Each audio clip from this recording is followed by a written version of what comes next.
नीट परीक्षा पेपरफुटी प्रकरणामध्ये मोठी अपडेट समोर आली आहे। शुभम खैरनारला घेऊन सीबीआय पथक मुंबईकडे रवाना झालंय। नीट पेपरफुटी प्रकरणामध्ये शुभम खैरनार सीबीआयच्या अटकेमध्ये आहे। नाशिक पोलिसांकडून ताबा घेऊन सीबीआयचं पथक मध्यरात्री मुंबईकडे रवाना झालंय। रात्री उशिरापर्यंत सीबीआयकडून प्राथमिक चौकशीची जोरदार फेरी झाली। पेपरफुटी प्रकरणातल्या रॅकेटमधल्या भूमिकेवर राष्ट्रीय तपास यंत्रणांचा आता फोकस असणार आहे। नाशिक कनेक्शनमुळे तपासाला आता नवे धागेदुरे सुद्धा हाती लागलेत।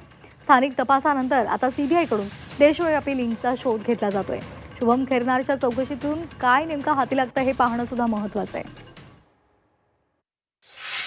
सकाळी राजस्थान पोलिसांमार्फत एका आरोपीला ताब्यात घेण्याविषयी विनंती आली होती।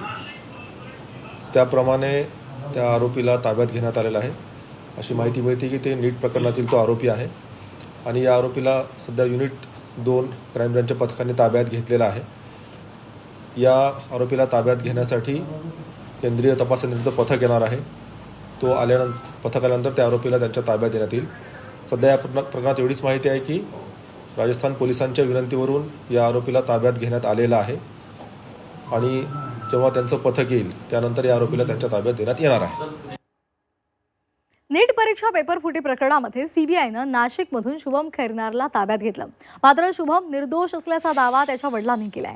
शुभम 6 महिन्यांपासून नाशिकमध्येच प्रॅक्टिस करत असल्याची माहिती त्याच्या वडिलांनी दिलेली आहे। नाही, त्याचा याच्याशी काही संबंध असू शकत नाही, कारण तो 6 महिन्यापासून नाशिकला आहे प्रॅक्टिसला आणि आपण त्याला दर महिन्याला मासिकीतून खर्च पाठवतो आणि त्याचा या प्रकरणाशी काही संबंध असू शकत नाही।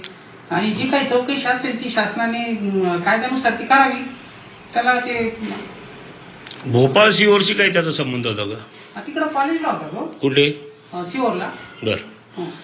त्यानंतर मग मधल्या काळात सुट्टी असल्यामुळे तो प्रॅक्टिसला आला इकडं आणि परीक्षेला जाणार होता पुन्हा तो तिकडं। आणि या संदर्भात अधिक माहितीसाठी आपण जाणार आहोत आमचे प्रतिनिधी योगेश खरे यांच्याकडे। योगेश, शुभमची सध्या चौकशी केली जाते, नेमकी कशा पद्धतीने चौकशी केली जाते आणि काय नेमके या संदर्भातले अपडेट्स आहेत?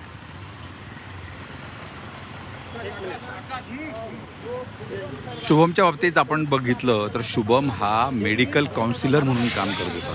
पार्ट टाईम हे या कामातून तो 2 पैसे मिळवत होता।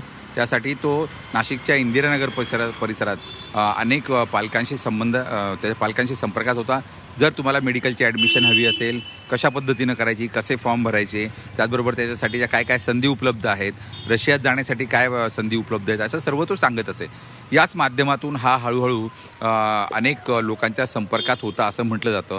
नीट परीक्षा ही यातलं एक सगळ्यात महत्त्वाचं माइलस्टोन असते की नीट परीक्षा जर पास झाले आणि त्याला जर चांगले मार्क्स मिळाले तर चांगलं कॉलेज मिळतं आणि त्याचबरोबर तुम्हाला डोनेशन्स द्यावं लागत नाही। त्यामुळे नीट परीक्षेला अनेक पालक पास होण्यासाठी उत्सुक असतात आणि त्यातूनच त्याचा फायदा घेत आपण बघितलं तर शुभमने अशा अनेक लोकांना गंडवल्याचं समोर येतं आहे। यामध्ये त्याने काही पेपर्सचे प्रश्नपत्रिकांमधले काही प्रश्न हे विकल्याचंही समोर आलेलं आहे। त्याला हे प्रश्न केरळमधून आल्याचं सांगितलं जात आहे। त्याच्या व्हॉट्सअपवर जो काही तपास करण्यात आला त्यामध्ये त्याने ते केरळमधून मिळवलेलं होतं आणि ते इथल्या काही लोकांना त्याने विकलेलं होतं। आता पोलीस त्याचा हा संपर्क जो होता तो कोण होता, त्याने तो पेपर कसा मिळवला आणि इतकंच नाही तर हे पहिल्यांदाच केलं की यापूर्वीपासून तो हे करतो आहे, याचा तपास आता पोलीस या ठिकाणी करतायत। सीबीआयने आता त्याला ताब्यात घेतलेलं आहे आणि सीबीआय त्याला घेऊन आता मुंबईकडे रवाना झालेला आहे।